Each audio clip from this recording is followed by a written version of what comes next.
Pemirsa, seorang pria melakukan pencurian dan pemerkosaan wanita di salah satu rumah kos di Kelurahan Titiwungan Selatan, Kecamatan Sario, Kota Manado, Sulawesi Utara dan berhasil dibekuk oleh tim Resmob Polresta Manado.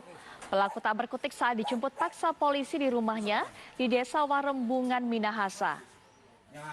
Pelaku pencurian dan pemerkosaan seorang wanita di Manado, Rifando Kenny Rory alias RR 25 tahun, warga desa Jaga 2, Kecamatan Pineleng, Kabupaten Minahasa, tak bisa berkutik saat dibekuk tim Resmob Polresta Manado di rumahnya. Pelaku RR diringkus oleh polisi lantaran melakukan tindak kejahatan dengan melakukan pencurian dan pemerkosaan seorang wanita berinisial SR 35 tahun di salah satu kos-kosan yang berada di Kelurahan Titiwungan Selatan, lingkungan 5 Sario, Kota Manado. Selain mengamankan tersangka, polisi juga mengamankan barang bukti uang senilai Rp250.000, baju serta pakaian dalam korban. Usai melampiaskan nafsu becatnya, pelaku RR kemudian melarikan diri dan berdasarkan barang bukti handphone pelaku yang tertinggal di kamar korban. Akhirnya 3 jam kemudian pelaku berhasil ditangkap.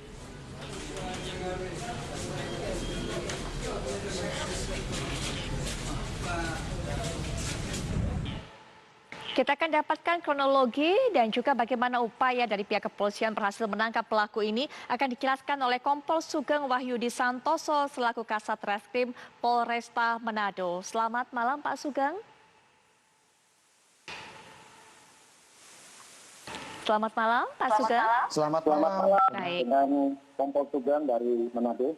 Baik. Manado. Ya. Pak Sugeng, bisa dijelaskan kepada kami bagaimana dari barang bukti yaitu handphone yang tertinggal di lokasi kejadian akhirnya polisi bisa berhasil mengidentifikasi pelaku, melakukan penelusuran dan akhirnya melakukan penangkapan.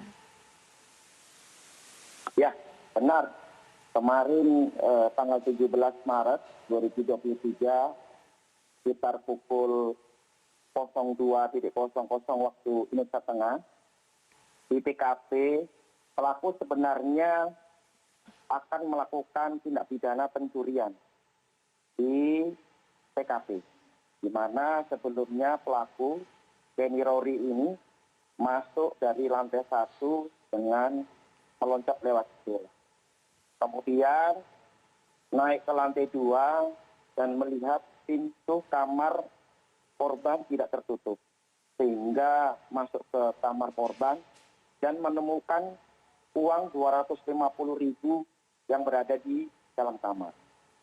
Kemudian setelah mengambil uang tersebut, selanjutnya pelaku melihat korban yang saat itu mengenakan pakaian yang sedikit terangkat, sehingga terlihatlah dadanya sehingga menjadi terangsang.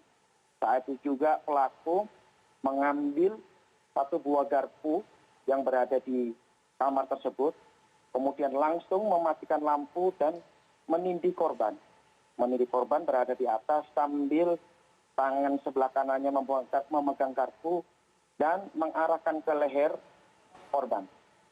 Selanjutnya pelaku membuka pakaian dan celana korban dan melakukan tindak pidana pemerkosaan kurang lebih 30 menit. Setelah melakukan tindak pidana tersebut, ketika lewat seorang masyarakat yang mengkos di lokasi juga, sehingga korban langsung berteriak, sehingga pelaku Kenny saat itu langsung kabur dan meninggalkan lokasi. Saat kabur tersebut, Kenny memang meninggalkan satu buah handphonenya di lokasi, sehingga saat itu juga dia kembali lagi, tapi sudah berganti baju, sudah menggunakan baju yang lain dan seolah-olah atau pura-pura tidak mengetahui kejadian tersebut. Namun kita dari tim Resmob Polresta Manado akhirnya dapat meringkus pelaku saat itu yang bersembunyi di daerah Warembungan. Dengan bukti-bukti yang kita miliki, pelaku kita amankan dan kita jemput, kemudian kita lakukan interogasi. Saat itu juga pelaku mengakui perbuatannya. Baik. Pelaku saat ini sudah ditahan di Polresta Manado dan sudah kita ancam dengan pasal pemerkosaan dan juga pencurian. Baik, Pak Sugeng, terima kasih sudah menjelaskan kronologi peristiwa ini kepada kami. Kami juga akan terus tunggu bagaimana kelanjutan dari kasus ini. Selamat malam, Pak. Selamat bertugas kembali. Selamat malam, terima kasih. Baik, Pak Sugeng, selamat malam. Pemirsa, kita akan beralih ke kabar berikutnya.